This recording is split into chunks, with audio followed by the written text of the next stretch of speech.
OMG, your pal Hal is on the air. We are live on Backchannel. Yes, indeed. We are. This is not pre-recorded. This is not pre-manufactured.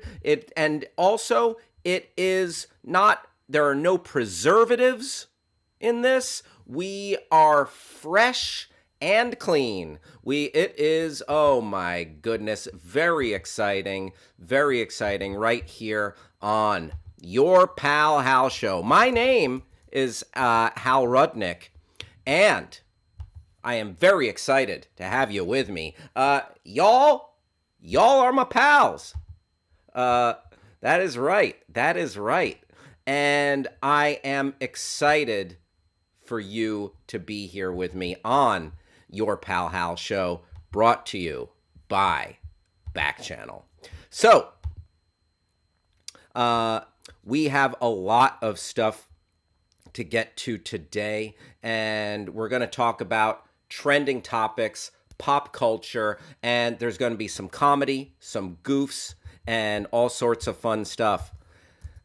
I would love for you to participate in the show. And you can do that by joining us. Oh my goodness. Rob Schaefer is here. And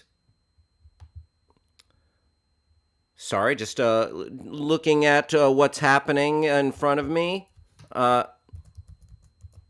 right. Very good. Sorry, technical issue there. Great. So I would love for you to comment on any of the topics that we're talking about, everything that we've got going on, and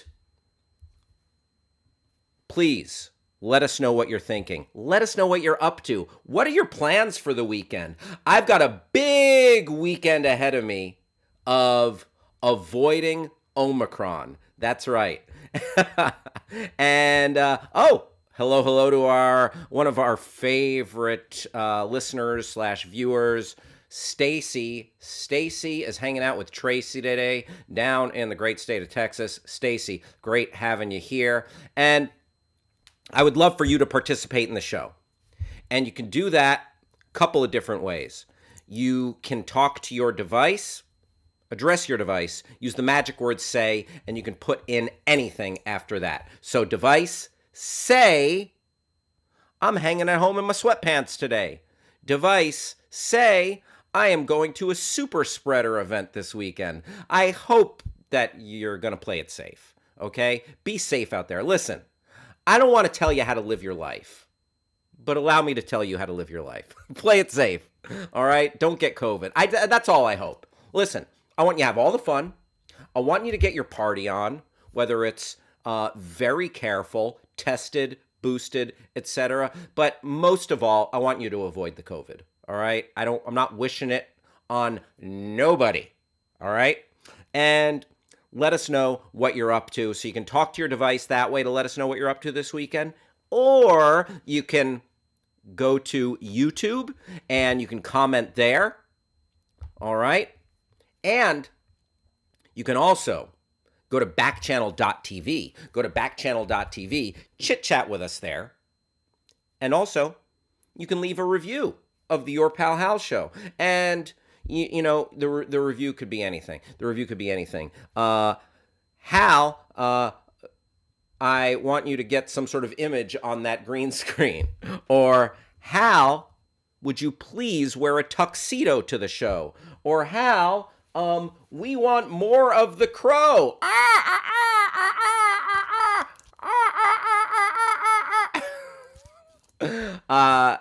Whatever you want. Let us know. Leave us a review for, like, if you want more crow, we might have to give you more crow. All right? That's the thing. Your voice matters. Your opinion matters. And you are a big part of this show. Couldn't do the show without you folks. So thank you so much for being here. Yeah, as far as stuff going on this weekend, yeah, like I said, I'm just going to be staying in. You know what? Pop open a couple of beers, watch some football. Yeah, I'll probably watch some NFL playoffs up in here. and maybe a little basketball, big basketball fan, and some movies. And we're going to talk about stuff that's releasing to streaming networks, stuff that you can watch, stuff that's in the theaters as well. And yeah, we're going to cover a lot of your stuff for your entertainment purposes this weekend. Happy Friday. TGIF, am I right? Oh, man. Woo-wee. Well, we're going to get through another workday, and then it is another workday for many of you probably, but also I'm glad the weekend is here. I mean, Saturday is all right. Oh, yeah, and by the way, you know who else is more than all right? We couldn't do this show without a very special birthday boy. Producer Travis, it's his birthday. Happy birthday from Bennigan's to you. Happy birthday from Bennigan's to you. Travis. Oh my goodness. From old chain restaurant Bennigan's. I love it when servers surround your table and embarrass the birthday boy, girl, whoever. So Travis, happy birthday. Thank you. Thank you very much. We missed you yesterday. Although Will came in and did a bang-up job, stellar. But Travis, always miss having you here. So, do you care to tell us what you're up to for your birthday? Do you care to tell us anything about your birthday, etc.? Yeah. Today's the first day in a few years I've had something to do on my birthday that feels, sort of significant-ish. Oh, this show. Yeah, this is it, and we're doing it live.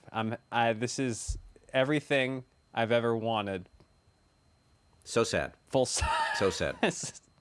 No, I'm kidding. Tell us what you got. Tell us what you got going on. Oh, good. The birthday texts are coming in from numbers I have long since deleted. Tim says happy birthday. Rob says less crow, more cowbell. Hey. Rob in North Carolina. Thank you, sir. And Tim giving us an update on his weekend, hunkering down since there is a supposed deep freeze in the Northeast this weekend. Ooh. Yeah, bundle up and get in front of the TV, Tim. It's Hang not out. The COVID, it's the cold. Shout out to Steven who just joined the stream. So Travis, before I so rudely interrupted you as I am wont to do, please let us know what you've got going on this weekend for your birthday tonight. This wasn't explicitly planned for my birthday, but it happened to fall on my birthday when we all coordinated. So now it's a birthday thing. So myself and two of my roommates, since now we are all over 30, have decided to exercise our right as people over 30 to join a rec sports league. We have joined a recreational flag football league. I almost said fantasy football. Flag football Wow. league. Yeah. Very nice. Yeah. So, okay. Talk to me. Have you played football before? And then, is the game today? Are you going to be drinking beer while playing? Break this down for me a little bit. We're going to make it into a drinking game. Have you played football before? I played tackle when I was in 5th grade, but I didn't play in high school. I didn't even, I only went to high school through 10th grade, and I never played any real organized school sport. I played recess and pickup and things like that. But it's something I've always enjoyed. Travis, wait, don't bury the lead. High school dropout? Close. Well, kind of. I was already, by the time I was in the middle of my 10th grade year, I had missed so much school that I was already not on track to graduate. And they had hauled me into the counselor's office, the head counselor, this guy named Scott Swain. And he was like, look, I don't think you're dumb. And I was like, thank you. He was wrong, but I was like, thank you. And it's like, here's what we can do. You can either do a whole other year and be here 5 years, or, and don't tell anyone this, you can take a test and just leave. What? Right? So, yeah, right? Okay. So I took the California High School Proficiency Exam, which was just a binary math and reading test. Yes. And then that was it. I had a high school diploma equivalent, and that was good. Wow. Yeah. You know what? There's more than one way to skin a cat. Yep. And I will never skin a cat. No. I don't recommend it. That was the other part. Actually, it was a 3-part test. It was math, reading, and then skinning a cat. And then you got the diploma. Rob says, happy birthday, Trav. Very Thank nice. you. All right, so the league has not started. It's a few weeks off. So we got to get in shape. We got to get ready. And who better to get us ready for a co-ed over 30, not explicitly over 30, but a co-ed adult flag football league than an NFL player? O.J. Simpson? No, I do not know him. Okay. Nor would I want to go to his workout just for a lot of reasons. He could train you to do a lot of different things. Exactly. Yeah, and I wouldn't know how to broach the subject. How do you not bring that up? But I'm lucky enough to have a friend who is a member. I think you start with his arrest for breaking into a hotel room in Las Vegas to get his sports memorabilia back. Right. And then, so that's like the gateway into, oh yeah, also you murdered. And you allegedly murdered too. We can make that like, instead of cone drills, we can do break into museum drills. Or break into hotel drills, and then the possibilities are endless. So who's the NFL? So you're what? Finish, please. So a friend of mine is a guy named Johnny Stanton IV, and he is a fullback on the Cleveland Browns. Wow. And he lives in Orange County, and unfortunately, he's back in town because the Browns kind of had a little at the end of their season. Oh yeah, Baker Mayfield and the boys crap the bed. Sure. A lot bit. And I said, hey, Johnny, you know what I bet you'd be in the mood for? More football. So I asked him, I said, hey, would you be willing to have the first inaugural Johnny Stanton over 30 rec league NFL fantasy camp day? Wow. Yeah. So we're all amazing. Truck on down to Orange County, and he's going to put us through an NFL workout today, and then we're going to go grab dinner or something. Holy crap. Yeah. That's wild. That sounds like so much fun. It'll be great. Oh, Travis. Excellent. Yeah, I've played a bunch of football in my time. Yeah. I used to play like tackle with my friends in the park, but I played in high school for 3 years. Ah, right on. Yeah. I was a wide receiver and a defensive back. Really? And yes. Skill position. I would catch the ball. Well, I'm too small to do anything else except run and maybe catch, and and also get hit by people. Yeah. So I had fun. I made it up to starting some JV, and then I came to my senses 3 years in and realized, oh no, I should be doing plays. I should be in theater, and then I left, and I started acting. I trod the boards. I put on pancake. Instead of pancaking the quarterback, I put on pancake makeup. I have a question. How much of like a cultural whiplash was that for you coming from, I'm not sure, because again, I never did high school sports. I'm not sure how true. What do you mean, for a Jew? For a Jew to play organized sports? No. Is that what you're asking? No, that was not what I was asking. That's not okay. Because there are some great Jewish athletes. Sandy Koufax. Yes. Olympian Mark Spitz. Former the Milwaukee Brewer who won the MVP and then got called out for steroids. His name escapes me at the moment, but yeah, I'm referring to, if you ever watch, and by the way, I'm a Jew, so I can say this. But in Airplane, they gave someone asked in the movie Airplane for some light reading material, and they gave her a pamphlet, which is like essentially like this. Oh yeah. Great Jews in sports. Damn it. All right. But yes, you were saying. Oh yeah, I'm not sure how true the stereotypes of jocks versus theater is in a high school environment, but how was that transition coming from 3 years of hard-nosed, hard tackling, rough and tough in football to blocking, but not that kind of blocking. Oh yes, nicely done. So It wasn't so bad. It wasn't so bad. I had fun with it. Also, not to toot my own horn or anything, because it's going to sound more impressive than, or maybe it won't. Maybe it's only impressive in my head. I was the student council president. Ooh. And Was that an elected position? yes, an elected position. I essentially got elected off of a comedy routine. I hung posters all around the school, the top 10 reasons to vote for Hal. Nice. And they were all different, very David Letterman inspired. Yeah. Rob Schaefer says Jordan Farmar, Amari Stoudemire, Lyle Alzado are also Jewish. Very nice. Huh. Yeah, Amari Stoudemire. Yeah, he converted, and he is now Orthodox, Amari Stoudemire. Really? Yeah, former NFL player Lyle Alzado really had some trouble with banned substances and steroids. But yeah, so my top 10 lists, like top 10 reasons to vote for Hal, stuff like in the lunchroom, if he wins, in the lunchroom, tater tots a go-go. Or he played goalie for the Vancouver Canucks in the 1990-91 NHL season. Or just like dumb stuff. Love that. Very silly. And then I had a top 10 list as my speech, and then I gave a nice comedy speech, and I won. So yeah, I didn't get too much razzing, although I knew, I think there was more of silent in the hallway, the former guys in the football team knew that I was just a tourist in that world. Right on. Yeah.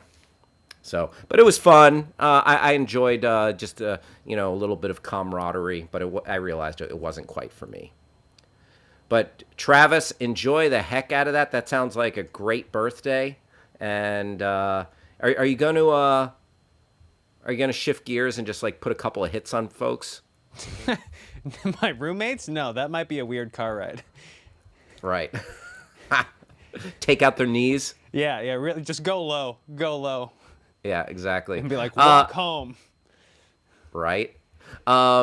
Travis, thank you for spending your birthday right here on Backchannel with me, your pal Hal. It's 11:20 in the home office in Los Angeles, California. It is 2:20 on the East Coast in my home state of New Jersey and elsewhere.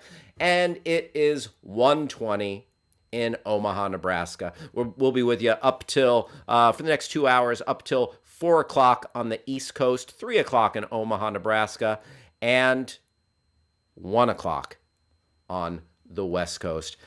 Travis, let's jump into the Twitter sphere, the Twitterverse. Let us explore some trending topics. Twitter trends, what is trending? Twitter trends, what is trending? There are topics. People are clicking, retweeting, liking, trending. All right, so podcast mega personality Joe Rogan, who, you know what? I like Joe Rogan as a comedian and as a UFC commentator. Great. Now, as a source of medical advice, no. As some of his political takes, yeah, no. Thank you. But now stuff got a little bit serious today. So he's got a huge 9-figure deal with Spotify and everything. And apparently a group of a couple hundred doctors have come together and complained to Spotify that they need to do something about the just scads, just the tons of disinformation and incorrect medical information that he is giving out on his show. A menace to public health. Doctors demand Spotify puts an end to COVID lies on Joe Rogan Experience. Yeah, because here's the thing. Listen, people are entitled to their opinions on anything and everything. Obviously, that's what the First Amendment is for, y'all. But there's there. he has such a huge sphere of influence. His pulpit, his megaphone, his microphone. Listen, hear about this guy? He's got a big microphone. And his audience takes what he says as the gospel sometimes. And 190 million downloads each month. That's a little bit more than the Your Pal Hal show, right? A little bit more. And so he's called a menace to public health. Doctors demand Spotify puts an end to COVID lies on Joe Rogan Experience. Unlike many platforms, Spotify doesn't have a clear policy prohibiting misinformation. 270 physicians and scientists are hoping to change that. And so they made a formal complaint to Spotify. Here, let's just give a little bit of a read here.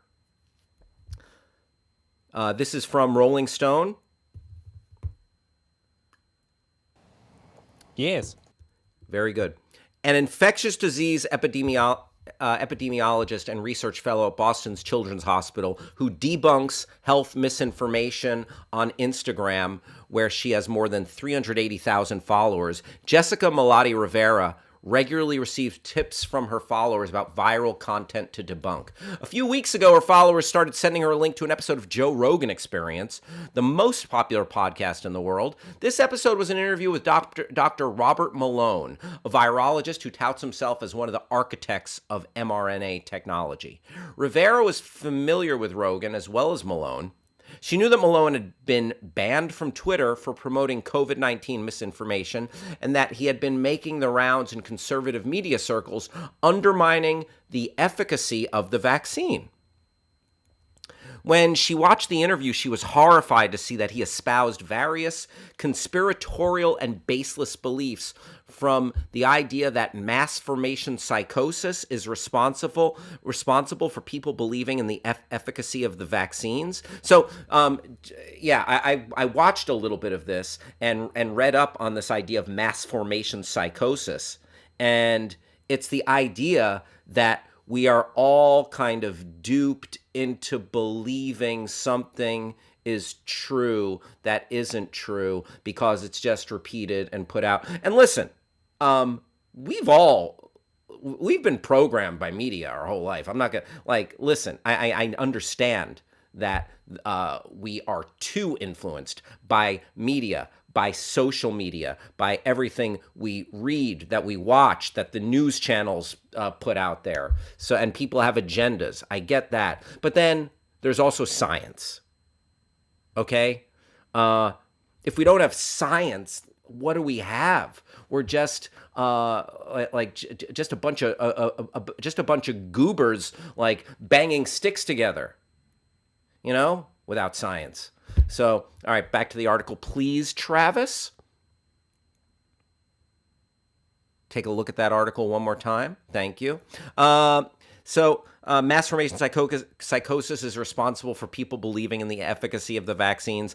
To the claim popular among anti-vaxxers, talking about this doctor, what he was saying on the Rogan show, that hospitals are financially incentivized to falsely diagnose COVID-19 deaths. The episode featuring Malone went viral and was shared widely in right-wing media circles as well as on Facebook, where the link on Spotify has been shared nearly 25,000 times, according to CrowdTangle data. So here's the thing. It's freaking dangerous. If you are inspiring people to not behave in a healthy way, to not get the vaccine in order to listen, I hate Omicron. I hate these lockdowns. Listen, I want to meet up with my friends at a bar. I want to go to a Laker game. I want to be out and about. I want to go to concerts. I want to go to movies. I want to eat indoors. I want to hug my friends. I want to get on a plane not wearing a dumb mask. But you know what? I'm going to be careful until we're out of the woods, and I want to help my neighbor. I want to do right by you. I want to do right by my friends, my neighbors, my relatives, my elderly neighbors, my elderly mommy. So, By the way, Mom, if you're watching, I love you. So yeah, that's the thing. It's using like this witch doctoring and nonsense to undermine science. You know what? I'm going to err on the side of science. Call me kooky. So yeah, that's interesting. So we'll see. The ball's in Spotify's court now. We'll see. Like, yeah, Joe Rogan should have the freedom to say plenty of stuff, but whatever he wants. And again, the guy has his merits. He's funny. I feel like he has a good, like, kind of everyman's take on things. Like, it's fun when a dumb guy asks smart people questions. I enjoy doing that. Like, I used to interview this physicist on my old show on the Screen Junkies channel, Dr. Clifford V. Robinson. And he is a brilliant son of a gun. And I would ask him dumb questions about science in movies. So I had him on to talk about the movie Interstellar.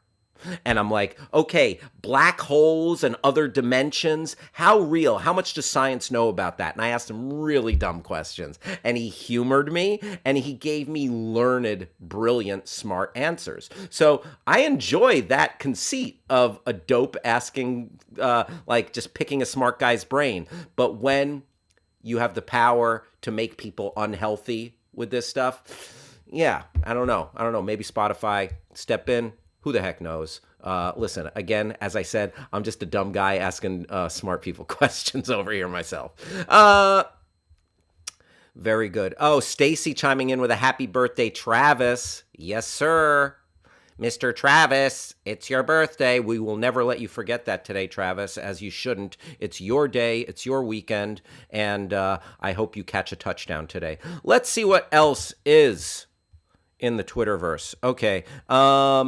So speaking of, like, while we're on the virus stuff, let's stay with it. This is just goofy. So Anthony Fauci, Dr. Fauci, who I respect as a very experienced scientist and expert in his field, who's also feeling his way through this unprecedented situation of the virus. And there have been, listen, we've gotten new information. At first they said no masks, then fairly quickly after that they said masks, and as COVID evolved, and it was lockdown, no lockdown, and then back to lockdown, and CDC changing stuff. But all that aside, he was grilled by a congressman about how much he made and whether it was a secret, and it's a matter of public record.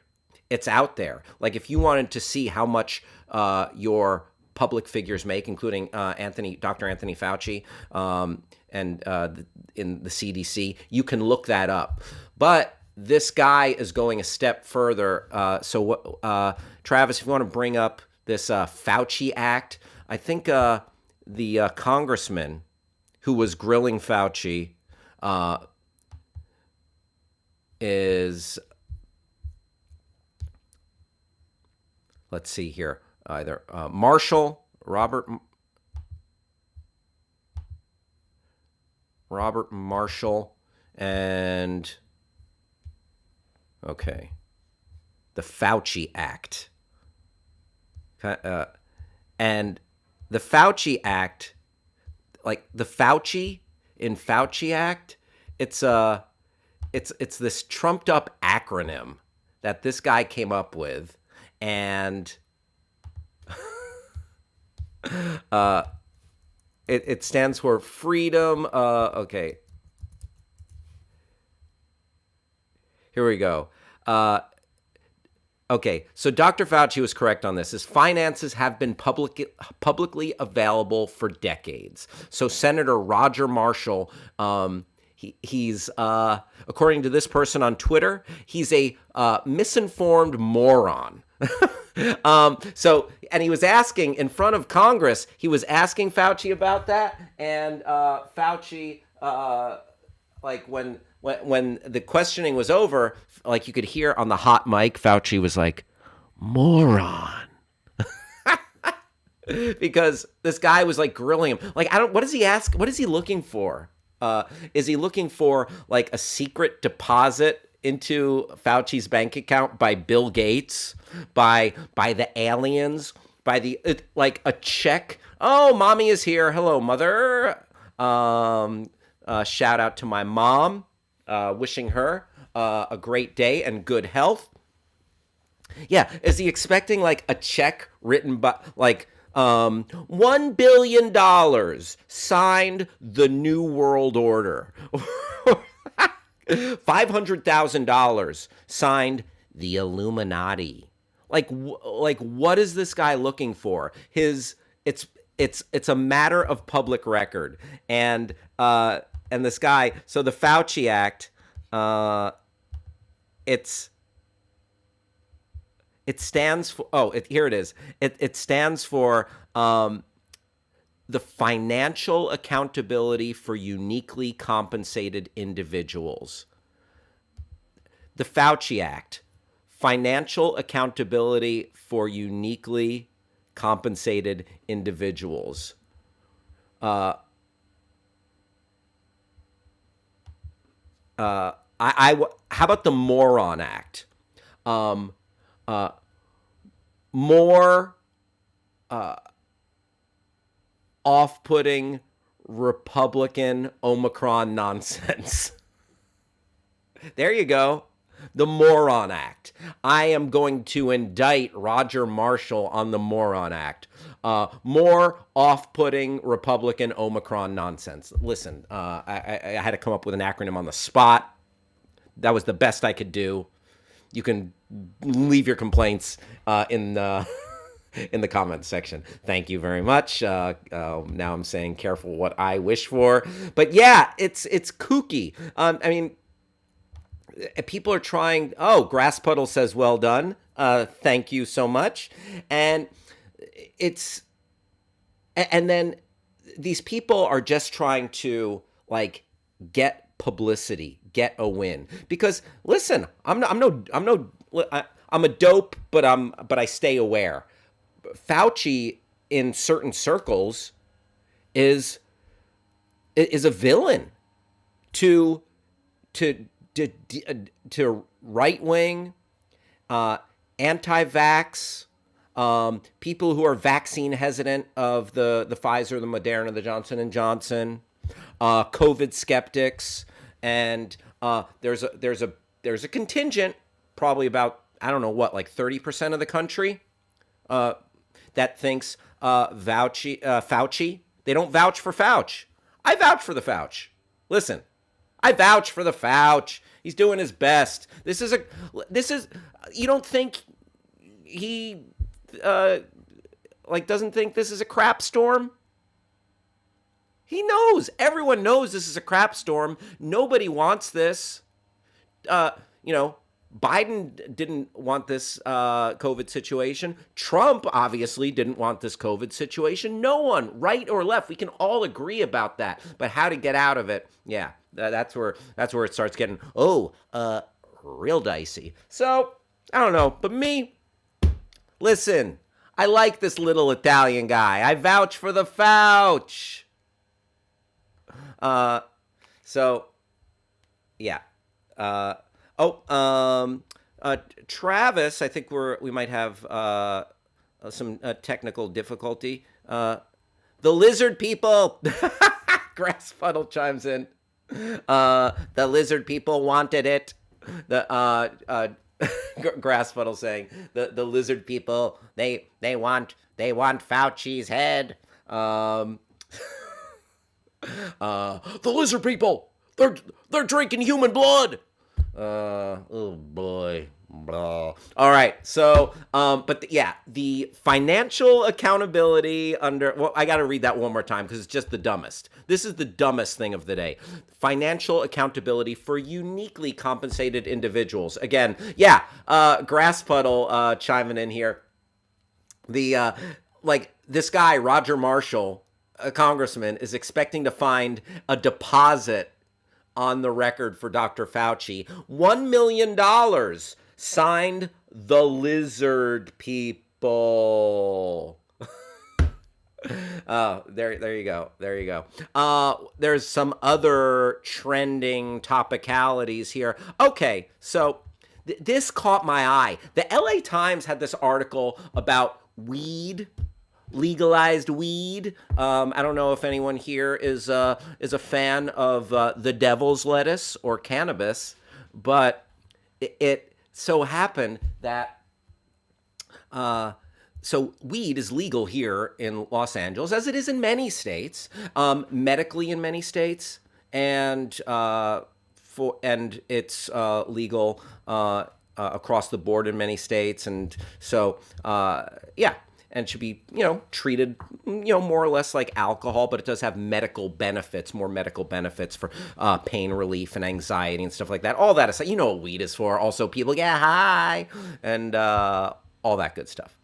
But there was an interesting article in the LA Times, and I'm going to find that here and give you a couple of the talking points about one of the huge discrepancies. And I would love, if Rob Schaefer is still here, I would love to get your thoughts on this, Rob, because this is a legal question. By the way, if you find yourself in Omaha, Nebraska, and are in need of legal assistance, the official attorney of the Your Pal Hal show, Rob Schaefer, is your man. There is no better legal counsel than Rob Schaefer, attorney at law. Bum bum. Sorry, Travis is having a little bit of technical difficulty, so I had to do the sound effect myself. Yes, sir. So, Rob, I would love your thoughts on this, good sir. So, there's an article in Los Angeles Times about cannabis and drug offenders who are still in jail, who are still serving serious time. Meanwhile, it's legal here. So California was supposed to clear cannabis convictions, clear all marijuana convictions automatically. It didn't happen. Riverside County hasn't finished any of its 21,000 cases. In San Bernardino, 5,400 cases are essentially gathering dust. And I mean, I find this vexing, okay? I think this is a little bit insane that I can go to the Apple store of weed stores. There are stores here in California like MedMen, Sweet Flower. There are other ones. Like, they're on like basically like, every few blocks you'll find a weed store. There's like more weed stores than Starbucks in Los Angeles. And so it's all over the place, but there are people languishing in prison for selling dime bags, for selling just a little bit. It's like, what the actual heck? Sorry for the language, but what the actual heck? Those nonviolent drug offenders who are in jail for marijuana, let them out. That's my take. And California said they were going to do it, and these people are still in jail. Meanwhile, for doing the same thing that they got in jail for, like they're mega stores. There are like Walmarts of weed. There's like the Apple store of weed, the Whole Foods of weed, the 99-cent store of weed. I don't know. But they're out. I wish there was a 99-cent store of weed. All weed night. Well, then what would the quality be? Okay, that's a discussion for another time. But yeah, I just think it's it's really duplicitous and horrific, because ruining people's life over a small amount of weed, and now that people have come to their senses, and it's legal, and it's not like this edgy, like super dark thing. Like John Boehner, who was the Speaker of the House or the Senate minority leader, I am so bad, but John Boehner, who was a big Republican muckety muck, is making bank off weed. Like people it's a legitimate business. It's a huge boom industry in many states.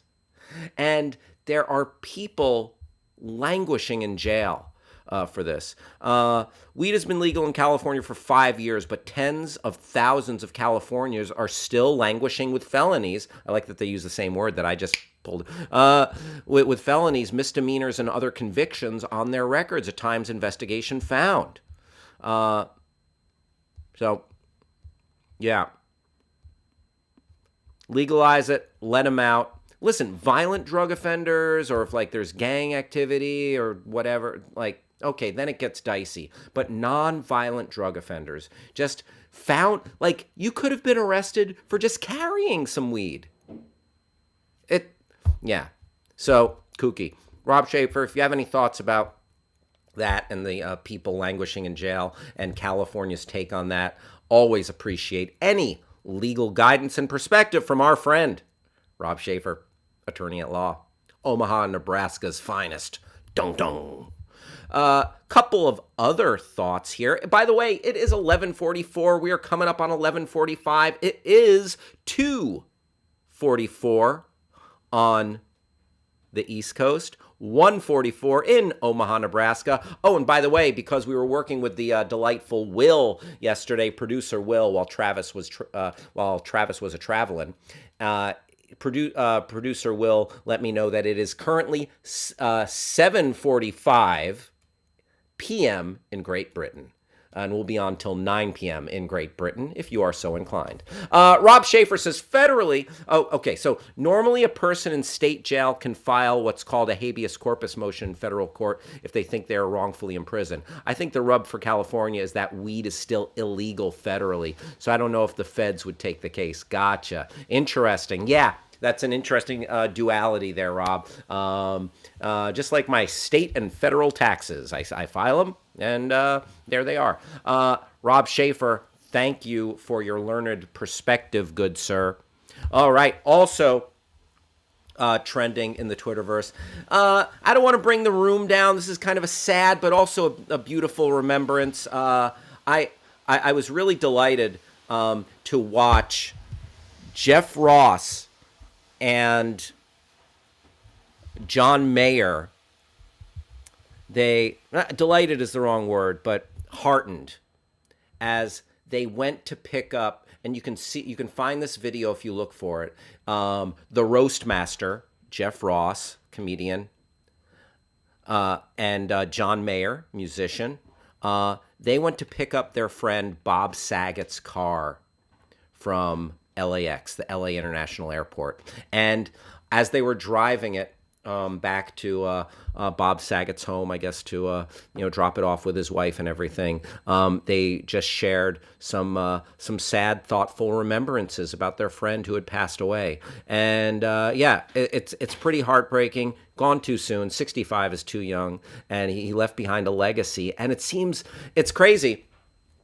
That, I mean, I don't know, crazy is the wrong word, but just how consistently he is being lauded for being not just a TV legend and a hilarious comedian with a sharp, dark, funny sense of humor, but also a very good person and consistently beloved. Just such an outpouring of love for Bob Saget. And it's like, man, we don't know what they got. We don't know what we got till it's gone. Taken from us way too soon. He had more to give, more funny to give, more goofs and gags to give. So you can look for that, though. It was just a really thoughtful gem of Jeff Ross and John Mayer driving Bob Saget's car home from LAX. So that was a really nice moment. Additionally, in happier news, James Gunn is trending, and we talked a little bit about it yesterday. I want to come back with a little bit more perspective about the new show Peacemaker on HBO Max. Oh yeah. So Peacemaker.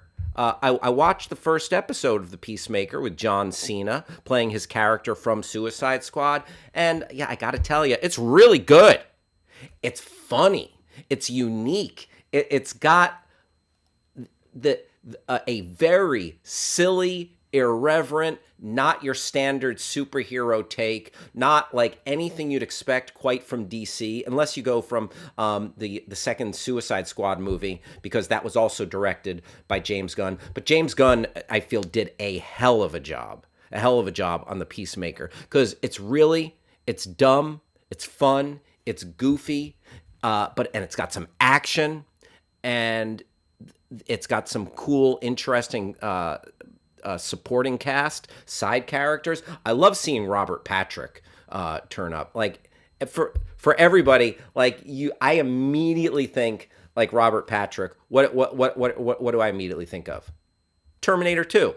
Terminator 2. I love Robert Patrick. I've always loved Robert Patrick since Terminator 2. He plays John Cena's dad in this, Peacemaker's dad, and he's a goofy, curmudgeonly son of a gun. And the whole show, it's just got a dumb, irreverent, fun sensibility. Also, it's got a little bit of a heart to it as well. I mean, it's got a little bit of a heart. No, but John Cena, he plays a misfit who's having trouble fitting in. He's good at one thing, killing people. Ironic skill set for someone who's called the Peacemaker, and but he's bad at he's bad at the rest of life. And James Gunn, when talking about the new show and this character, and you can see this, what I'm about to say, imprinted in the show, he said he borrowed some of the tone and the character take from Better Call Saul. And now that you could see that, Bob Odenkirk's Saul Goodman is a tragically flawed character who's good at one thing. He's got the gift of gab. You know, he can talk people out of their money. He can talk people out of a legal bind. I mean, I would prefer to have Rob Schaefer as my lawyer than Saul Goodman. Saul Goodman. But that I found that to be an apt comparison from John Cena's Peacemaker. And yeah, he's just he's kind of a lunkhead. He has trouble like adjusting to a lot of things in life, but he's good at one thing, being a deadly human weapon, and it all adds up to a dark, irreverent, funny show. Oh yeah, Travis chiming in the comments. So Travis is having some technical difficulties over there. All good. Saul good, man. The intro is especially fun. I'm glad you brought that up, Travis.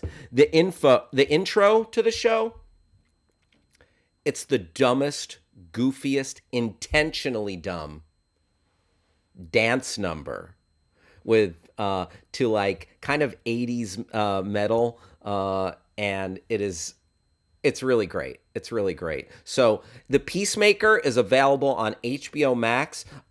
There's at least a few episodes up right now. And I don't know if the whole show dropped as of yet. So, but it's there. Take a look. I had no regrets, and I'm going to watch more of it. I watched the first episode, and I know there's more waiting for me, and I am looking forward to it. And that's one of the things I got on the docket for this weekend. We're going to talk about more stuff coming up for your viewing pleasure this weekend in just a little bit. It is 11:52 here on the Your Pal Hal Show. I am Hal Rudnick. It is 2:52 on the East Coast. It is 1:52 in Omaha, Nebraska, 7:52 in jolly old England. And I will be here for the next hour and 10 minutes or so. And I would love for you to participate in the show. And you can do that a couple of different ways. You can talk to your smart device and use the magic word say. And then it would go like this. Smart device, say, I'm working from home. Smart device, say, I'm doing laundry. Thanks for keeping me company. Or smart device, say, I'm day drinking. Woohoo! Or you can talk to us on YouTube or go to backchannel.tv and chat with us there, and or leave us a review of the Your Pal Hal show. Thank you very much. All right. All righty. Oh, okay. Today's Twitter deep dive. We're gonna dive deep. I found some days we'll look at a Twitter account. I don't know if you can hear. There's a vacuum happening in the other room. Maybe I could just hear it. Travis, can you hear the vacuum? Let me know. Travis, or Rob, can you hear the vacuum? Please let me know. Okay. Today's Twitter deep dive. We are so sometimes we dive into a hashtag. Sometimes we dive into a Twitter account. Today, I'm going to dive into a conversation that was trending about apples. Okay. And someone was asking about what the best apple is, and there's a whole apple debate on Twitter. Sorry, I was just texting my wife about the vacuum. There you go. And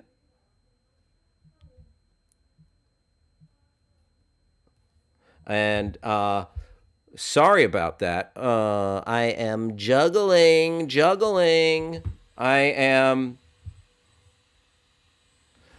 Here we go. So there was a debate going on, a raging fire of a debate about best apples on Twitter. And we are going to open up that can of worms. All right. The great apple debate. This is from on the Twitter account Tony Poznansky.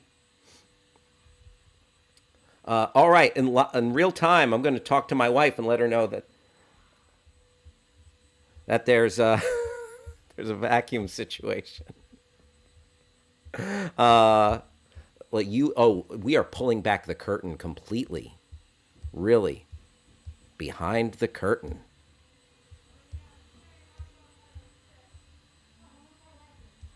All right. Here we go. Where is this great apple debate?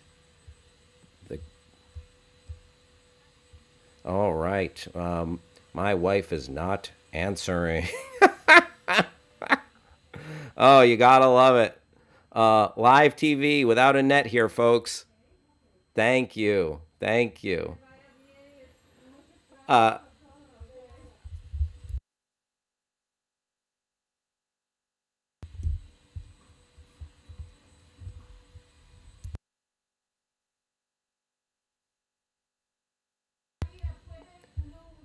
All right. So sorry about that, everybody. Oh boy. Okay. So the great apple debate.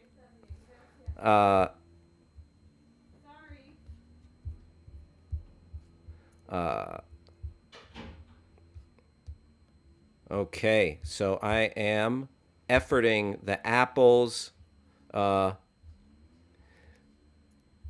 you, Rob. Thank you, Travis. Yes, I am a wife guy, and listen, you gotta appreciate. Everybody loves a clean house. Am I right?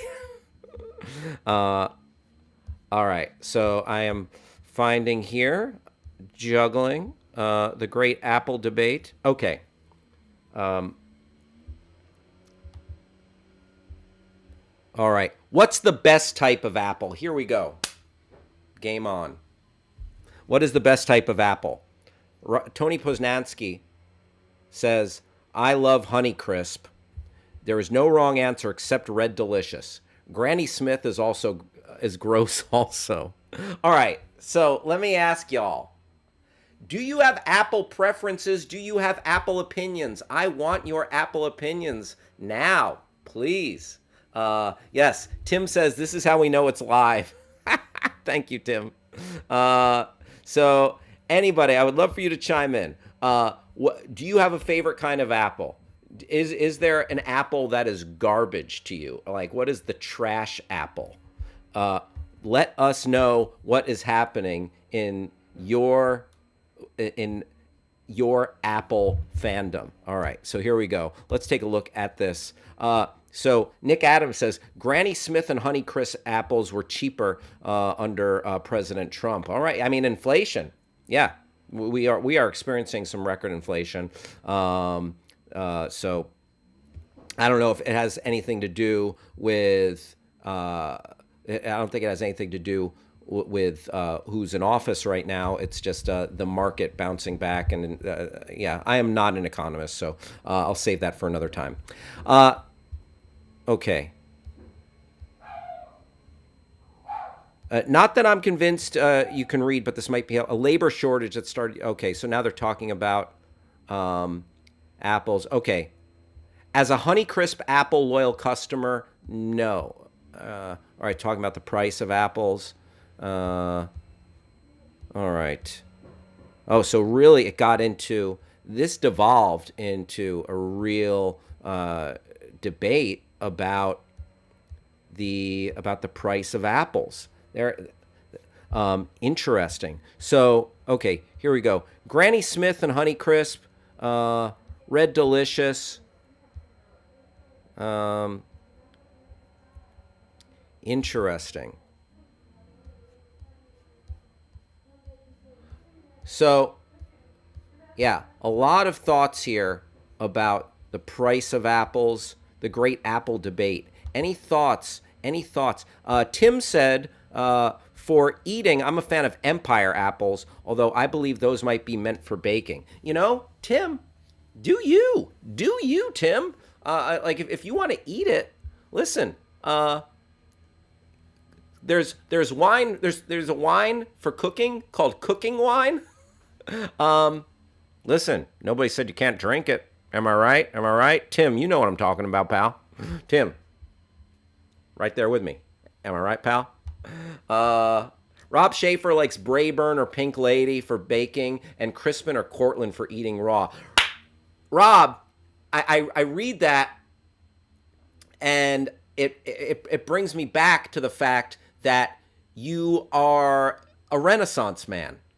Lawyer, chef, because that's an answer from a chef. I like Brayburn or Pink Lady for baking and Crispin or Cortland for eating raw. That is a learned perspective on apples. Rob Schaefer, I salute you. You beautiful son of a gun. And he's a great pop culture enthusiast as well. Thank you again, Rob. Our own Travis Reeves, my boy Travis says, Red Delicious are garbage tier. Shots fired at Red Delicious. Fuji is the standard. Travis Reeves, a Fuji guy. Grass Puddle chiming in. Gala apples. Nobody wants Red Delicious. Damn. Take cover. Red Delicious taking fire. Recent convert to Envy apples, Travis says. All right, so I need to learn more about apples. I'm going to admit something to you all today. I am a Philistine when it comes to apples because I just buy whatever apple is. Okay.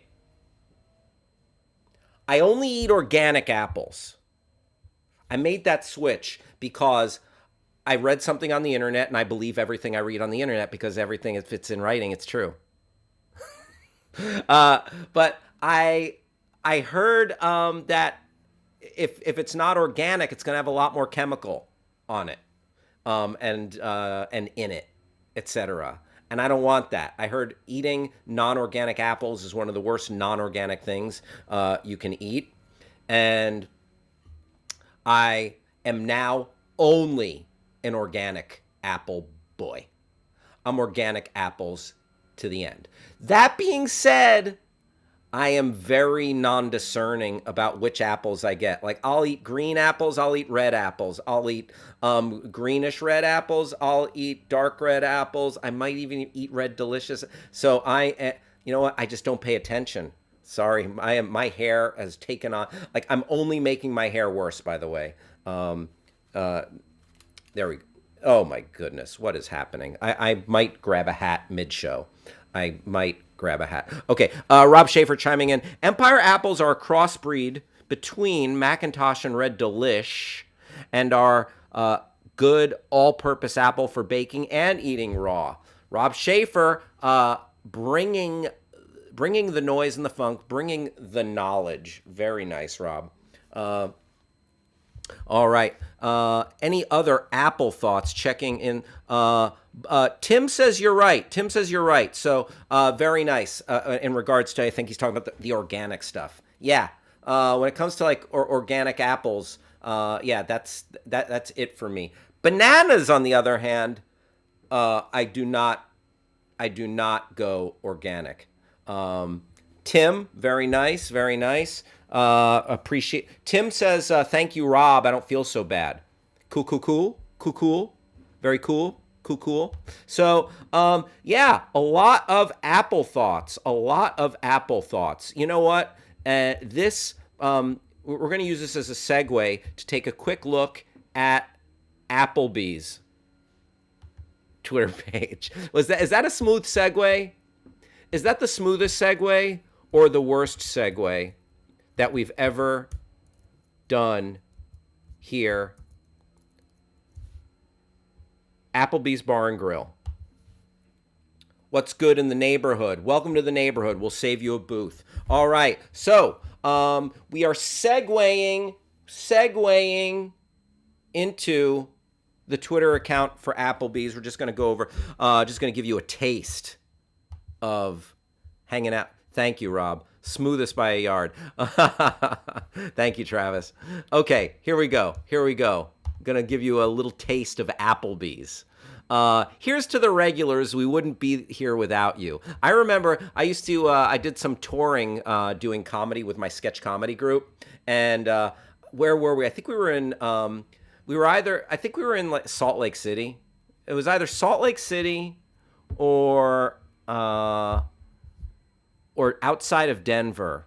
I don't know, but wherever it was, Applebee's, maybe it was like Sacramento, whatever. And now I'm just like recounting all the cities we toured. But it was, Applebee's was like the only bar or restaurant open. And we went there and like we partied at Applebee's. Like, listen, you could get your party on at Applebee's. Okay. Like, okay, eating good in the neighborhood. Sure. But for a lot of people, Applebee's is the local watering hole. Like, Applebee's is where you go to throw a few back. You know what I'm saying, fellas? Yeah. Who's with me? All right.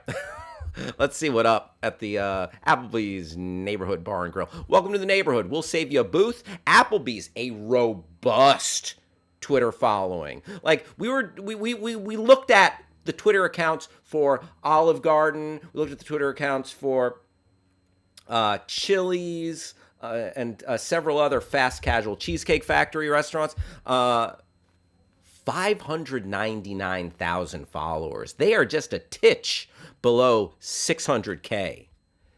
That's huge.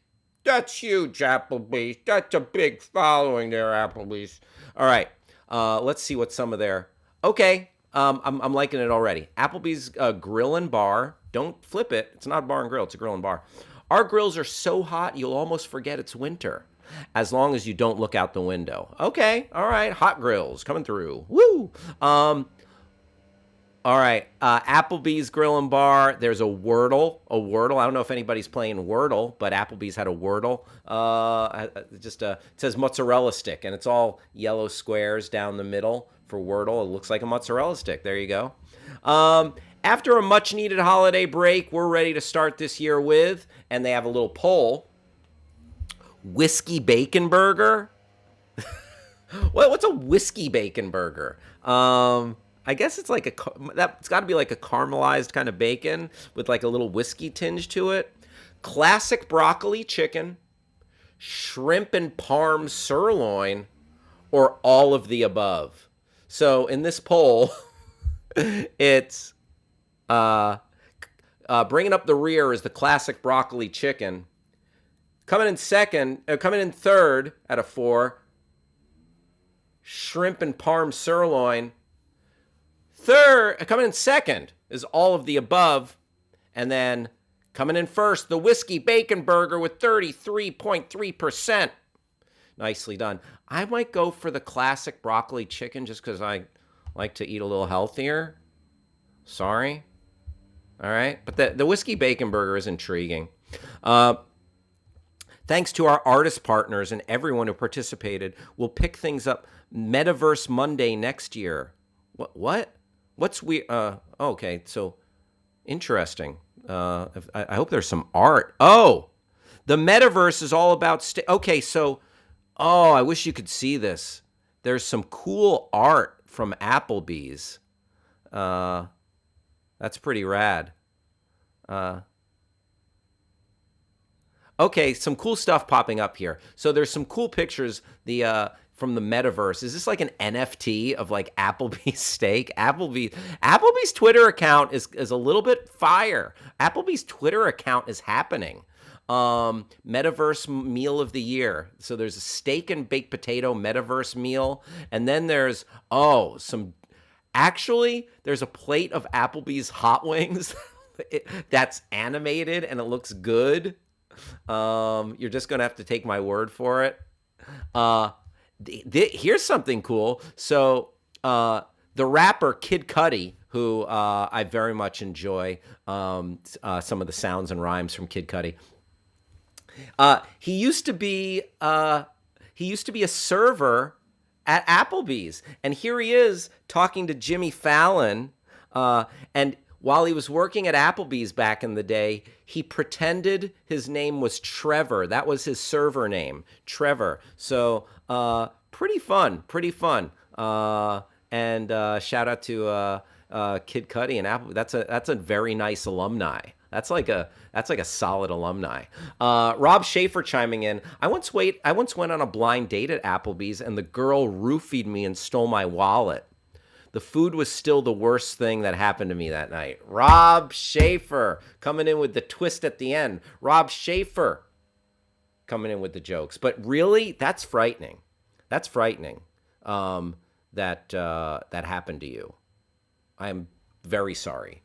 But glad you're able to joke about it now, Rob. Wow. Yeah, thankfully, I've never had that happen to me.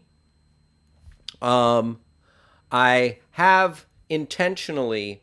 No, I was going to make a bad joke. I've taken probably the equivalent of that of a roofie, just in alcohol and stuff. Rob, I believed you, Rob. Fished in, Wayne's World reference. I am gullible, but nicely done. Well played, Rob. Well played. Let's see. Anything else at Applebee's before we move on? Okay, here's a little Christmas ditty from Applebee's, the 12 Days of Christmas. Like, on the first day of Christmas, my true love gave to me. Okay, so I'm gonna read. And by the way, we are not sponsored by Applebee's. Let me just get that straight. Okay, here we go. And then we're gonna move on. We're gonna get the hell out of this segment after this. So. And coming up, we got some more pop culture talk. We've got a little bit of weekend sports news. Yes. And all sorts of other good times. So here we go. me. Okay. On the 12th day of Christmas, my true love gave to me 12 neighbors nibbling, 11 cooks a grilling, 10 wings a dipping, 9 mouths a chewing, 8 beers a pouring, 7 booths a rocking, 6 steaks a searing, 5 onion rings, 4 singing servers, 3 French fries, 2 premium cocktails, and a sleigh bell sip for you. Nicely done, Applebee's. That was fun. That was fun to sing. I'm gonna have to talk to Applebee's about cutting a record for them. So that is just a little peek at Ronald. Hello, Luis joined the stream. Ronald, thank you for being here. We're just hanging out talking about Applebee's. It's a good time. Everybody, I appreciate y'all being here for the Your Pal Hal show. We're having fun. Maybe a little too much fun. Listen, if we're having too much fun for you, sorry, not sorry. Okay, so I enjoyed singing that Applebee's ditty. That was a delight. Applebee's, a solid Twitter. Also, Applebee's, if you're watching, that kind of promo could be a regular thing from the Your Pal Hal show if you come on board as a sponsor. Not only will I sing your praises, literally sing your praises, I will extol the virtues of all of your menu items, and I will talk mad smack about your competition. Oh, Chili's, I will go scorched earth on their butts. Olive Garden, no, more like Olive Fartin'. Cheesecake Factory, more like Cheesy Factory. Am I right? No, but I will libel myself. Okay, Rob, I might need your help, because I am going to spread rumors and lies about the competition of anyone who comes aboard as a sponsor of the Your Pal Hal show. All right, so I will say, by the way, the executives at Cheesecake Factory, they're anti-vaxxers who insist their servers have COVID. I mean, that's the dumbest thing I've said all day today. But that's the type of lies and libel I will say on your behalf if you come aboard as a sponsor of the Your Pal Hal show. I will say that the top brass, the executives at Olive Garden, war criminals, okay, human traffickers, drug smugglers. None of this is true, by the way. But I will make the other restaurants look so bad, and in turn really make myself look bad, which I realize I'm doing right now. So that is Your Pal Hal begs for a sponsor, Applebee's. Come on in, the water's fine. All right, it is 12:15, going on 12:16 here at the home office in Los Angeles, California. We are live on the East Coast, where it is 3:16. We're live in Omaha, Nebraska, where it's 2:16. And we are live in jolly old England, where it is 8:16. All right, thank you for hanging out with Your Pal Hal. And please chime in. Talk to your smart device. Use the magic word say and put in anything after that. Say, I love me some Applebee's. Or go to YouTube and type in your comments. Or go to backchannel.tv and talk to us there. Rob Schaefer chiming in. Much like the courts have ruled that MSNBC, CNN, and Fox News are protected in their lies, I would also be protected. Rob, you're a good man. Thank you for that. All right, moving right along. But all right.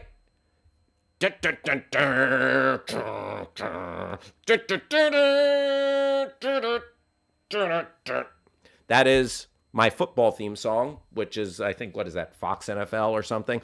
Are you ready for some football?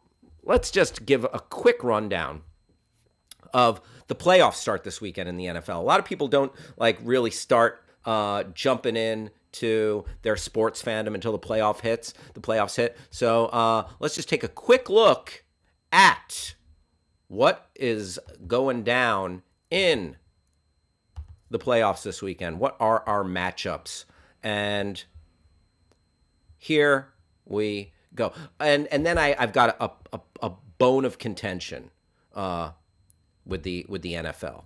All right, so it is wild card weekend. I don't know if you guys saw the crazy game last Sunday. I think it was the last game of Sunday night, and it was a freaking doozy. All right, the Las Vegas Raiders and the San Diego Chargers. I talked a little bit about this on Monday because I was just like kind of dumbstruck by the end. The ending of this game was cuckoo. So, Chargers Raiders, winner goes to the playoffs, loser goes home. If by some miraculous circumstance there was a tie, which I think there's been one or two ties in the NFL this year, that both teams would go to the playoffs. So the game was tied going into overtime between the Raiders and the Chargers in Las Vegas. Then the Raiders were all set to run out the clock because overtime was almost over, still tied. I think both teams kicked a field goal. And then San Diego called a timeout to just to go over some strategy or something. And the Raiders said, whoa, okay, let's go for this. And instead of just kind of running out the clock, the Raiders decided to go for it. And from there, they won the game, sending the Chargers home. Whereas if they said in the press conference afterwards that if the Chargers, and it's on the head coach, it was his fault. If the Chargers didn't call that timeout, they would have just let the game end in a tie, and they both would have gone to the playoffs. But Justin Herbert, Chargers' young star quarterback, Austin Eckler, their star running back, and the rest of the gang, bye-bye. They're gone fishing, okay? They're gone fishing. They're working on their golf game. The only football they're going to be playing is flag football with producer Travis, or Madden, R.I.P. John Madden. They're just going to be, because they're not going to the playoffs this year because of a dumb move by their coach. Yeah, that's a bummer for them. Boo-hoo, bummer for them. All right. Big slate of football games this weekend. So Saturday's matchups, you got Las Vegas at Cincinnati. Now, I'm not a huge Raiders fan. I think their fandom can be a bit much. All right, please don't at me. But they're going up against the Cincinnati Bengals. So the Raiders, even though like I'm not big into their fan base or anything, they've overcome a lot this season. John Gruden, their head coach, got fired for like racist and homophobic emails, and sexist. Like he said some crappy stuff. Henry Ruggs, their star wide receiver, excuse me, was in a nightmarish drunk driving accident. Looks like he's going to go to jail. Ended up killing someone with his car. Awful story. And I think there have been a couple of they've had other players arrested. Another player arrested for DUI after the Henry Ruggs incident. So they've had a hellish season with just like pitfalls and negative stuff befalling them, and they've managed to make the playoffs. Miraculous, huge.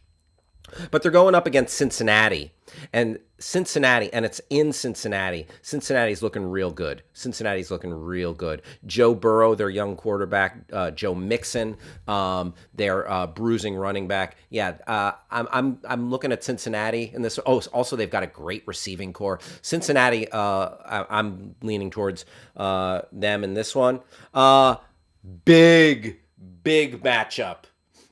From the AFC East, the New England Patriots against the Buffalo Bills. That's like a grudge match. There's a lot of hate there. There's just like a lot of animosity. Like that is a rivalry game because also they're both in like the Northeast, Buffalo, New England, and like everyone in Buffalo, Miami, New York hates New England because New England are greedy Super Bowl winning football team. They won too many with Tom Brady and Bill Belichick. Now Tom Brady is down in Tampa Bay, but Bill Belichick is there. So Buffalo is going to see this as their chance to just put one on the chin of New England.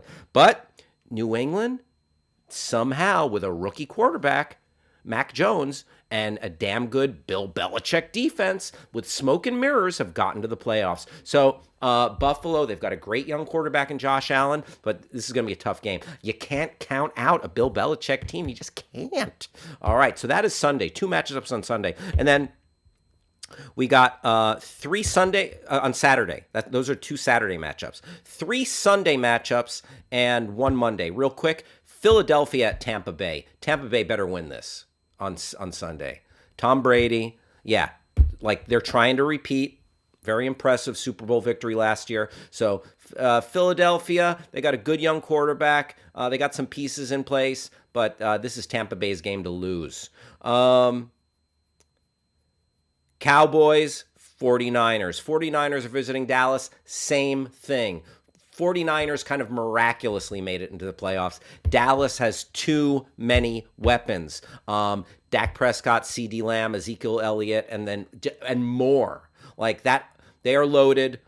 Dallas better win that or like it's a disgrace. And then same for the next game. Pittsburgh at Kansas City.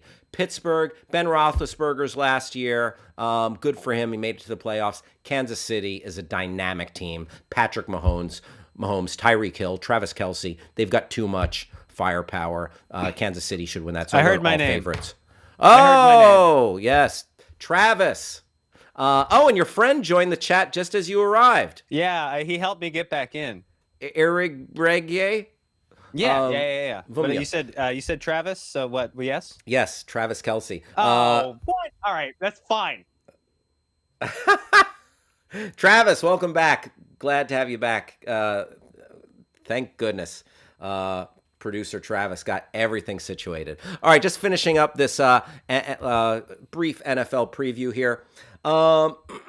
So looking for the home favorites. Looking for the home favorites. Take all those, and then Arizona at the LA Rams Monday night. Oh, baby, this is a tough one.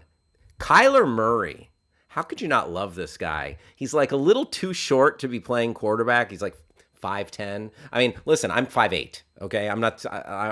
But by NFL standards, you gotta be able to see over all the tall. Here's a little football. Here's a little football fun fact. Here's a little bit of football wisdom. You got to be tall enough to see over the other guys if you're going to throw the ball. If you're a quarterback, you got to be tall enough to see over the line of scrimmage when you're throwing the ball. That's my Dr. Phil as an NFL prognosticator, commentator. Okay. So I really like this. Nicely done. That's a good graphic. Thank you, Travis. So the last game I'm talking about, in the bottom right-hand corner there, Rams, Cardinals. So it's the Cardinals are visiting the Rams. So I love Kyler Murray is just a great athlete, and he's like fun to watch. He's a delight. He's brought a lot to the league, and he's like lived up to the hype.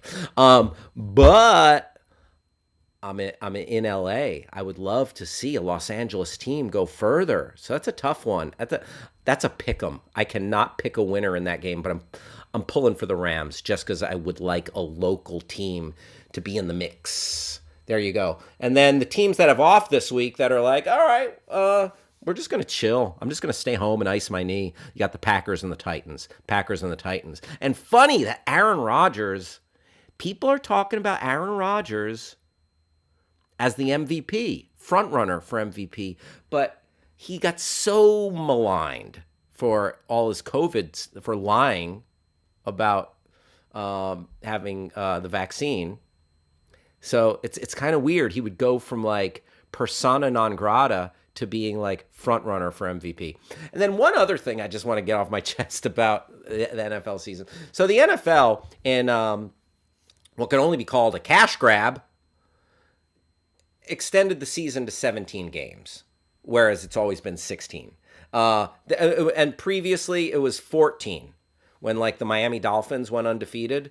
But now so the last weekend of football, there was literally several records that were broken. A lot of team records. Tom Brady tied his like team touchdown record for Tampa Bay with 40 touchdowns. I saw it time and time again.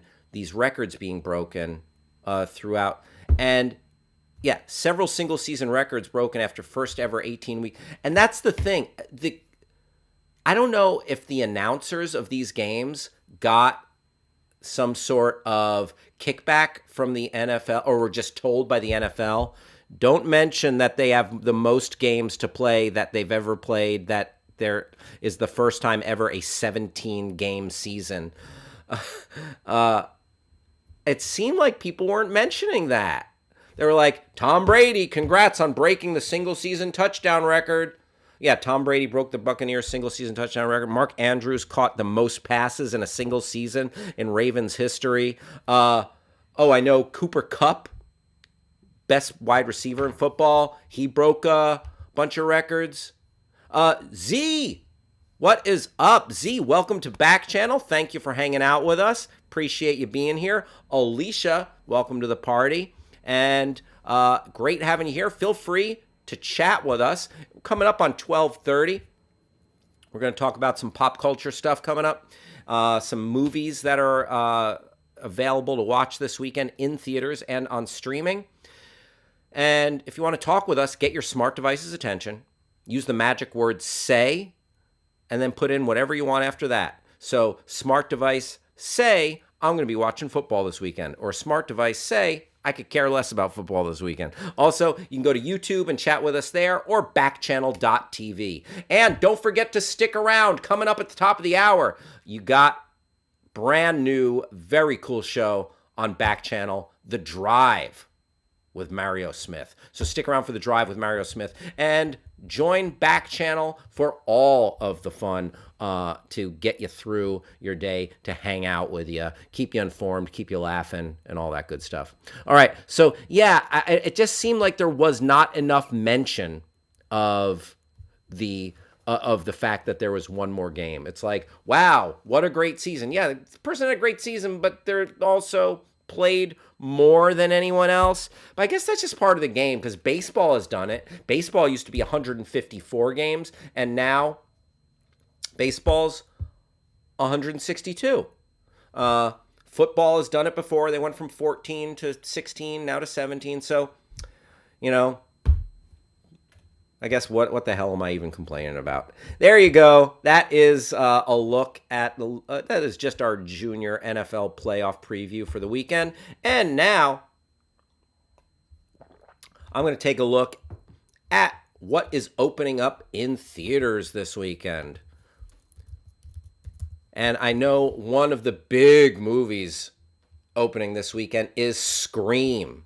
The Scream, I think this is the 5th Scream movie. And it's coming in. This is getting a very positive review. We talked about it the other day. 76% currently holding it down on the tomato meter. 90% fan score. And this, 25 years after a streak of brutal murders shocked the quiet town of Woodsboro, California, a new killer dons the ghost face mask and begins targeting a group of teenagers to resurrect secrets from the town's deadly past. Woo! And you got David Arquette, Courtney Cox, Nev Campbell returning to the fray, and pretty damn cool that it's getting some positive notice here. Because the Scream movies are, when they're good, they're super fun. When they're bad, they just become kind of a parody of themselves. But so this sounds very cool. Looking at a couple of the reviews here, I'll read a couple of thoughts here. David Sims from The Atlantic says, as a jolting piece of entertainment, Scream absolutely succeeds. Ollie Richards from Time Out says, inventive, incisive, and full of affection for the originals. This is easily the most fun the series has been since Scream 2. Nice. So is it worth it to go out to the theaters? Brave Omicron? Listen, that's on you. That's your decision. I don't think I'm going to go to the theaters yet, but this is in the theaters if you want to see it. Scream. It's just simply called Scream. It is there. Brian Tallarico from a site that I trust, RogerEbert.com, named after one of my favorite critics of all time, the amazing Roger Ebert. It's his site, and his legacy lives on. A product that feels consistent with the first 4 movies, but distinct enough to have its own voice. That's what you want. That was people's trouble with the new Matrix, because I liked it, but a lot of people didn't like the new Matrix movie, and they said whoa, it turned the original 3 kind of inside out, and it was something too different. Hold up, Matrix. So, some good reviews here for the new Scream movie. I definitely want to see it. I'll probably wait till it is streaming. Also out this weekend, Hotel Transylvania Transformania. That's a mouthful. I'm going to say it one more time. Hotel Transylvania Transformania. There you go. Tim says he believes it's number 5 in this as far as the number of Scream movies go. Tim, thank you, good sir. Salute you. All right, so Hotel Transylvania Transformania. If you're looking for something to bring the kids to, this movie is coming in at 54%. So that's the green splat on the tomato meter, and only a 50% audience score. And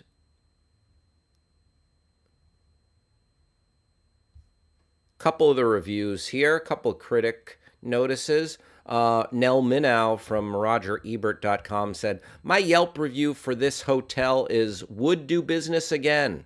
Okay, positive. Benefits from an extremely low bar, which it trots. Okay, it trots the low bar. All of it is amiable and chuckle-worthy, but nothing more, says San Jose Mercury News. And Lindsay Barr of the Associated Press. The well of ideas on this particular property has apparently run dry, and they have made the wise decision to show themselves the door, though not wise enough to end on a particularly high note. Ooh, yikes. Okay, so they're saying this is the last one, and could have ended on the one before, probably. One more, the Austin Chronicle says, it's a fittingly mediocre end to a franchise that has always been okay with being average. Yikes. Yeah.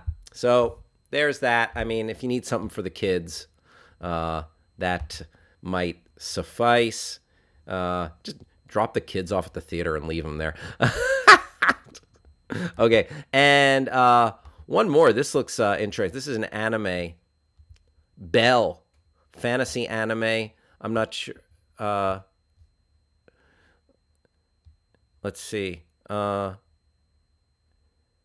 This looks pretty cool. Suzu is a shy, everyday high school student living in a rural village. For years, she has only been a shadow of herself. But when she hears You, a massive virtual world, she escapes And when she enters you, massive virtual world, she escapes into her online persona as Belle, a gorgeous and globally beloved singer. One day, her concert is interrupted by a monstrous creature chased by vigilantes. As their hunt escalates, Suzu embarks on an emotional and epic quest to uncover the identity of the mysterious beast, to discover her true self in a world where you can be anyone.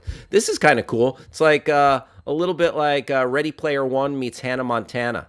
Okay, but I bring it up. I wanted to take a look at it because the reviews are on fire here. 96% on the tomato meter for this anime. Belle, 93% audience score. Real quick from a couple of critics. Peter Travers, formerly of Rolling Stone, now of ABC News. Oscar shortlisted for Best Animated Film. This ravishing new gem from anime master Mamoru Hosoda is a knockout fantasia that cuts to the core of Gen Z lives that revolve around Digitech and yet speaks universal language of love and loss. Wow, gorgeous review. I instantly want to see this movie. There you go. And RogerEbert.com, Robert Daniels of Roger Ebert says, a meticulously crafted, albeit not totally original, critique of internet culture, bursting with color and melodramatic teen angst. This sounds awesome. I'm very interested, and I will be looking for Belle out there. If you can find it, look for it. It's a new release. And then coming to streaming, we got a couple cool things coming to streaming this weekend. Like I mentioned, Peacemaker is out there, TV show. The Eternals, Marvel's The Eternals, has dropped on Disney Plus. Okay, The Eternals is there for you. Also, Joel Coen's The Tragedy of Macbeth, starring Denzel Washington and Frances McDormand, is available on Apple TV Plus. If you have that streaming service, The Eyes of Tammy Faye is available to stream. Let me just remind myself where that is streaming. On Amazon. Eyes of Tammy Faye streaming on Amazon. There you go. Oh, you can watch it on HBO Max as well. HBO Max, you can stream with Jessica Chastain and Andrew Garfield. And yeah, those are a couple of the biggies. Yes, those are some big movies. The Eternals, I haven't seen The Eternals yet. I really want to watch The Tragedy of Macbeth. And I've heard The Eyes of Tammy Faye is pretty good. Jessica Chastain as Tammy Faye Baker. There you go. All right. And it is 12:40 here on the Your Pal Hal Show. 12:41. We're going up until 1 o'clock here in the home office in Los Angeles, California. Tim says, damning with faint praise for Hotel Transylvania. Yeah, like a stake to the heart of Hotel Transylvania, right, Tim? All right, now we're going to take a little bit of a journey into a weird, bizarre, useful destination. I'm talking about Craigslist. And right now, we're going to read some weird Craigslist ads. That's right. Craigslist, listen, sometimes you'll find a treasure trove of old VHS tapes, a couch, a used television, love, but you never know what you're going to come across on Craigslist. And a site called Bored Panda has...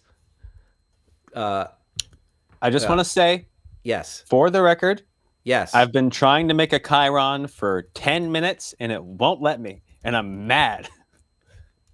Gotcha. Travis, you know what? I'm going to give you a pass because you've got a great track record as a Chiron guy. In fact, some people, only me, some people call you the best Chiron guy in the biz. They've taken So, away my paintbrush. I'm wow. nothing. Well, hopefully, you know what? It's your birthday. Take the rest of the show off. Just hang out. Travis, what would you like to do?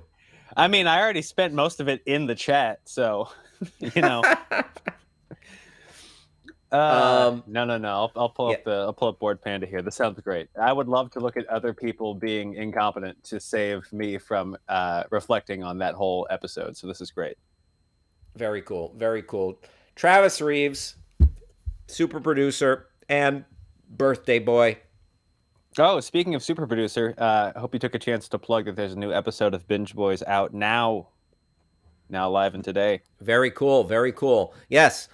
Please, if you want to enjoy some hijinks and some fun surrounding the world of streaming, me and the smartest guy in streaming. This guy knows more about, like, he's got so much knowledge at his fingertips, and smart, funny MFer, Lon Harris.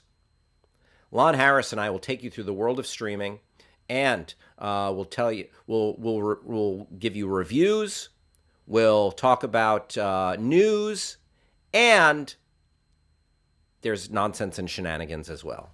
All right. Travis, you can just bring it up on me. I got the site up here for Board Panda, or if you want to find that. All right. First one. There's a picture of a dog right here, and it says, "Free to any willing home" in Roanoke, Virginia. And here's the ad. "My girlfriend doesn't like my beagle Molly, so I have to rehome her. She is purebred from a wealthy area, and I have had her for 4 years. She likes to play games, not totally trained, has long hair, so she's a little high maintenance, especially the nails, but she loves having them done, stays up all night yapping, but sleeps while I work, only eats the best, most expensive food, will never greet you at the door after a long day or give you unconditional love when you're down, does not bite, but she can be mean as hell." So here's the rub. Anyone interested in my 30-year-old selfish, wicked, gold-digging girlfriend? See what you did there. Come get her. Me and my dog want her rehomed ASAP. You know, there might have been a time when I found this funny. Now it's just a little, what's the word? Misogynistic. But I get it, though. You know, this guy loves his dog, and he put his girlfriend on blast. Listen, who knows? Maybe she was a real jerk. Maybe this guy's right, and it is a funny joke at her expense. Or maybe he's a misogynist who's not giving a woman any agency, and that's awful. But let's continue.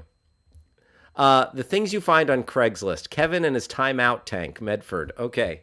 Recently upgraded my tank and have this nice Medford! little 10... Shout out. Medford, Oregon. Very nice, very nice. This is about right for Medford. Gotcha. Recently upgraded my tank and have this nice little 10-gallon for sale. The tank comes with rocks, no skinny dipping sign, hood, light, and Kevin. Kevin is a jerk. I'll tell you that up front. He's been in this timeout tank for a few days now, since he apparently has deep-seated prejudice against goldfish. He doesn't seem to have a problem with other mollies, platies, guppies, or even crazy loach. But he got it out for the goldfish. And let's be fair, they were here since the tank began, so Kevin's a gotta go. Asking $15 for Kevin and his timeout tank. Important edit. Tank now includes Kevin's shady brother, Neil. Neil is murderous scum. No one likes Neil. That's amazing. So there's these two little black fish in there. Kevin and Neil. I love that I love that the fish have like just straight up dude names. That's great. That's great. Very nice. Very nice. All right. Number 3. Uber alternative. That's already super sketch. Okay, if it's not Lyft or a taxi, your Uber alternative has weirded me out already. Let's read this. Screw Uber. It's Friday night. Don't drink and drive. Message me and I'll come get you in a 2000 Ford F-250 4x4 with a case of beer in a cooler in the back, blasting Skinnerd on the speakers, and I'll holler, "Hell yeah, brother," at everything you say. I actually kind of like that. I think that's great. That's absolutely wonderful. Your other friend just joined the chat, Travis. Oh, good. My grandparents have a friend who lives in Sonoma now, or he's retired to Sonoma County, and this is his gig. He has a private Uber service, and he runs to the airport only. And anytime he meets a rich friend, he says, "If you ever have to go to the airport, call me." And he has this card that says, "Hey Charlie," and it's his number, and it's a whole thing. Gotcha. Interesting. I guess it's a whole secondary Uber market. I didn't know that you could just do that. I guess so. I think if you go south of the border in Mexico, you'll just have like random people being like, "You need a ride somewhere," or something like that as well. Do it at your own risk. Yeah. Great. Let's hit one more of these ads. But you know what? There's worse Friday nights than drinking beer in the back of a pickup truck. I'll just say that. Number 4, another Craigslist gem. Vintage wedding dress, $50, Indian Hill. I am selling my wedding dress. This is a beautiful size 10 gown. It was never altered because I was a perfect size 10 when I wore this gown 20 years ago. Now I am a perfect size. Oh, wait. Moving on. Okay, back to the dress. I'm a perfect size. Oh, wait, moving on. Anyway, back to the dress. I saved this dress because I thought my daughter would one day wear it. It turns out she is a perfect and very short size 2. No amount of altering will fix this dress for her. If you are getting married and want a beautiful vintage gown, this is it. If you are not getting married, here's a list of things that you can do in a wedding dress besides get married. Okay. Go bowling. That would be pretty cool to see someone bowling in a wedding dress. Halloween costume. Scare your boyfriend. Wear to Rocky Horror Picture Show midnight showing. I've been to one of those. Those are fun. Travis, you ever been to a Rocky Horror midnight show?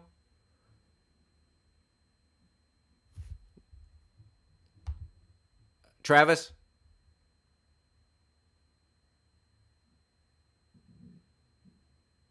Have you been to a Rocky Horror midnight show, Travis? And sadly, we've lost Travis again. It's all good. Where to sign your divorce papers? Tell them your new ex. Tell your new ex you're in a hurry. Tell them your new ex is in a hurry. Great. Wear it to chaperone your son's prom. Oh my God, how embarrassing would that be? Wear it to work. Wear it on a road trip. Wear to a Bengals game. Bengals playoff game this weekend, baby. Wear to a shooting range. Oh, my husband, I'm gonna go Krogering. Yeah, wear to is that what they call going to Kroger supermarkets? Krogering. I like that a lot. Go to the beach in it. Wear it to sit on Santa's lap, but tell him you want a husband. That's fantastic. Wear it to your sibling's wedding. Wearing a wedding dress to a wedding. I love that. Or the wedding, or to the wedding of an ex-boyfriend. Well, you have to be invited first. Interesting. Run a 5K in it. That's fun. Play Dungeons and Dragons in it. Yeah. And finally, keep it hanging in the back of your car, and every time you get pulled over for speeding, cry and tell the officer you're late for your wedding. Nicely done. And then what if he gives you like a police escort, and then you just have to take him to a church and keep your fingers crossed? I don't know. And then they end it with, seriously, this is a beautiful beaded vintage gown. That's great. That's fantastic. So those are a few weird Craigslist ads. We will revisit revisit those one of these days. Everybody, what a fun time we had. Technical difficulties aside, Travis, you are a mensch. Thank you. Happy birthday. Angel, welcome to the party. Thank you for being here. And I will tell Angel, Z from Oregon, G, Abigail, Freddie, Nathan, Rob, everybody, Grass Puddle, everybody in the chat, Tim, stick around because at the top of the hour, we've got The Drive with Mario Smith. And he puts on a good show. Funny, incisive, informative. Stick around for the wonderful Mario Smith, The Drive with Mario Smith. And now it's time for our rejected segment. Every day we've got a list of stuff that we do on the show, but there's some things that don't make it into the show, and that's why they are rejected segments.